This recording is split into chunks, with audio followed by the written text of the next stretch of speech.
कि विहाड़ी में मसला नहीं है। आपको पता है कि विहाड़ी में सबसे ज़्यादा गंदम होती है और विहाड़ी में बिल्कुल मसला है। मगर मैं सबसे पहले ये पूछना चाहती हूँ कि ऑपोजिशन इस साइड पे बैठी है या ऑपोजिशन इस साइड पे बैठी है या ऑपोजिशन कहाँ बैठी है? मेरा मतलब डिसीजन तो आ जाए ना। मुझे तो पता नहीं चलता। मैं बहुत सादे इलाके से हूँ, मैं सादी सी औरत हूँ, मुझे पता नहीं चलता कि ऑपोजिशन कहाँ बैठी है। पूरे पाकिस्तान में बैठी है। अरे बाबा आप तो चुप करो। एक बुजुर्ग औरत बोल रही है, शर्म करो, शर्म करो।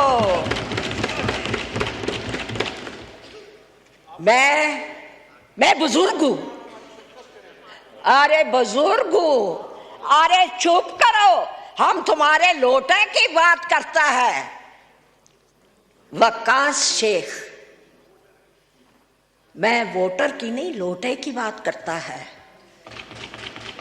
वक्कास शेख जो इतना बोलता है, एक वक्त हमारे पास था, अब वो आपके पास है, फिर पता नहीं कहां जाएगा। ऐसे लोगों को पकड़ो, ऐसे लोगों को अरे आराम से बैठो।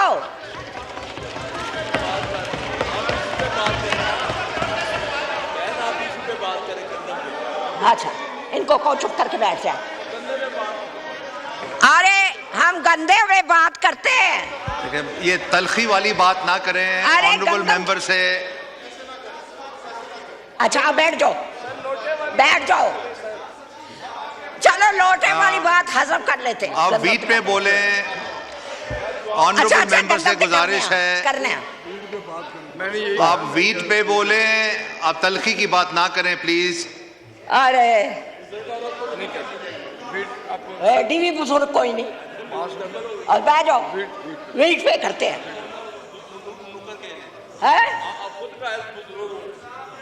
डीवी बुजुर्ग कोई नहीं, बड़े बड़े बुजुर्गों ने उल्टा देनी है। बुजुर्ग किथे आ, बड़ा ने उल्टा देनी है। अच्छा चुप करके बैठ जाओ, चुप करके बैठ जाओ बाबा। इतने क्या तुम लोग जवान बनते हो, बैठ जाओ। मैं क्यों करूं, मुझे जरूरत ही नहीं। अच्छा मैं एक बात, बैठ जाओ, मेरे को ना बैठो। चलो चलो चलो चलो चलो चलो 45, चलो अपनी जगह पे। मैं इको गल करना चाहनी हाँ और एक ही बात करूंगी। Agriculture is the best way to lift a country. I am an agriculturist, and in agriculture and in the wheat we make the greatest profit. और इस वक्त मैं आपको बताना चाहती हूँ कि हमारी हुकूमत हमें एग्रीकल्चर में किसी लिहाज से पीछे नहीं करेगी। आप हमारा बजट देखिएगा, बजट आने तो दें। आप बात करते हैं, अरे बात तो सुनो, चुप करो। अभी बजट आने तो दो। बजट को क्या करना है?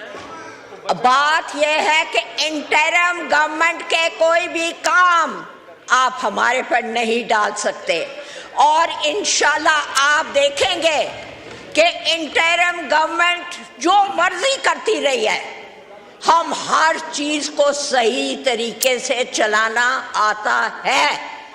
और मियां नवाज शरीफ की गवर्नमेंट इंशाल्लाह, बेशक सेंटर में हो या पंजाब में हो, दोनों जगह बेहतरीन रिजल्ट देगी। और वो आपको नजर आना शुरू हो गया है इन द रिजल्ट्स, जो आपके इलेक्शन रिजल्ट्स आए हैं। अल्लाह के फजल व करम से चीखने चिल्लाने से कुछ नहीं होता मेरे भाइयों, मेरे मुन्ने मुन्ने छोटे भाइयों। तो आप याद रखना कि आप लोगों को सारे मुन्ने मुन्ने छोटे भाइयों के आप thank you madam, thank you. Point आ गया आपका, आपका आ गया, एग्रीकल्चर पे आ गया, पूरा पॉइंट आ गया। शहरियार महर साहब, इसके बाद वकास शेख साहब ऑन पर्सनल एक्सप्लेनेशन, इसके बाद वकास साहब, इसके बाद वकास साहब। शहरियार महर साहब को माइक खोले। Thank you honourable speaker sir, agriculture sector हमारा एक बहुत ही अहम सेक्टर है और सबको पता है कि वो हमारे नेशनल इकोनॉमी में कितनी बड़ी कंट्रीब्यूशन करता है। लेकिन अफसोस की बात यह है कि सबसे ज़्यादा निगलेक्टेड सेक्टर भी हमारा यही है इस मुल्क का। मैं सिर्फ अपने सूबे सिंध का बताना चाहूँगा कि उनकी कंट्रीब्यूशन इन प्रोविंशियल इकोनॉमी है अबाउट 20%, और वापस जो हम इनपुट करते हैं उस सूबे की for development of agriculture sector वो सिर्फ 1% होता है। जो वीट एक्सपोर्ट की पॉलिसीज बनी वो केयरटेकर सेटअप में बनी, मिलता जुलता ही सेटअप था जो आज का सेटअप है गवर्नमेंट का। हम उस पॉलिसी पे नहीं जाते, वो गुजर चुका। मैं ये ज़रूर कहूँगा कि उस पॉलिसी में अभी आप अमेंडमेंट्स कर सकते हैं। आपने जो इंपोर्ट की थी वीट, वो वीट इस वक्त भी मौजूद है, और आपको ये भी पता है कि वीट और फ्लोर स्मगल होकर अफगानिस्तान और नेबरिंग कंट्रीज में जाता है।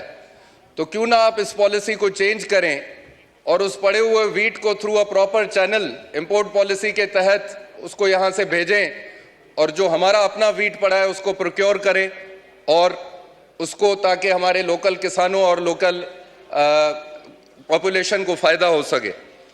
उसके अलावा सर, मेजॉरिटी ऑफ मेंबर्स जो यहाँ मौजूद हैं उनका ताल्लुक एग्रीकल्चर सेक्टर से है। मैं मिनिस्टर साहब की तवज्जो चाहूँगा कि अपने वो रिस्पॉन्स में अगर ये चंद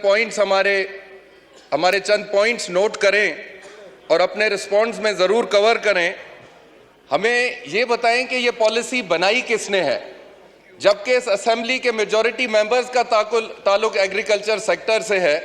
उसके बावजूद ये पॉलिसी बनी और हमारी इस असेंबली को इसके बारे में कोई इल्म नहीं। उसके बाद हमें ये भी मिनिस्टर साहब बताएं कि क्या क्राइटेरिया सेट किया गया है प्रोक्योरमेंट का, कि किस तरह प्रोक्योरमेंट हो रही है, क्या टारगेट है हमारा प्रोक्योरमेंट का, क्या एक्सपेक्टेड क्रॉप थी जो यील्ड पूरे मुल्क में आनी थी, हमें प्रोविंस वाइज बताया जाए। हमें इस वक्त अपने इलाकों में कंप्लेन्स आ रही हैं सर, कंप्लेन्स इस तरह की आ रही हैं कि miss appropriation, corruption eight highest level. जो ऑफिशियल रेट है गवर्नमेंट का वो 4,000 रुपए पर 40 kg है, मार्केट में इस वक्त 3,200 और 3,300 रुपए चल रहा है। तो ये जो 600 और 700 रुपए का गैप है, ये मिडलमैन और डिपार्टमेंट के लोग मिलके खा रहे हैं इसमें से। तो इन शिकायत पे भी मिनिस्टर साहब ज़रूर लाइट डालें कि क्या ये हो रहा है या नहीं। हम जो मेंबर्स यहाँ पे बैठे हैं या जो हमारे प्रोविंशियल मेंबर्स हैं हमारे सूबों में, उन्होंने और हमने बहुत कोशिश की कि पास्को के अमले से, लोगों से हम राब्ते में आएँ और उनसे पॉलिसी पूछें कि ये आप डिस्ट्रीब्यूट कर रहे हैं तो कर किस तरह रहे हैं हमारे इलाकों में। लेकिन उनका मूड ये था कि आप थोड़ी सी बोरियां लेके खामोश हो जाएं, हम अपनी मर्जी से करें जो करें। तो मिनिस्टर साहब इस चीज़ पे भी ज़रूर लाइट डालें। उसके बाद यहाँ पे एक तकरीर हुई हमारे MQM के भाई की तरफ से, उन्होंने बारदाने की बात की, तो मैं उनको याद दिलाना चलूँ, बारदाना तो कहा जाता है बोरी को। ये शायद उन बोरियों की बात कर रहे थे कि जो कराची में पुराने वक्तों में मिलती थी।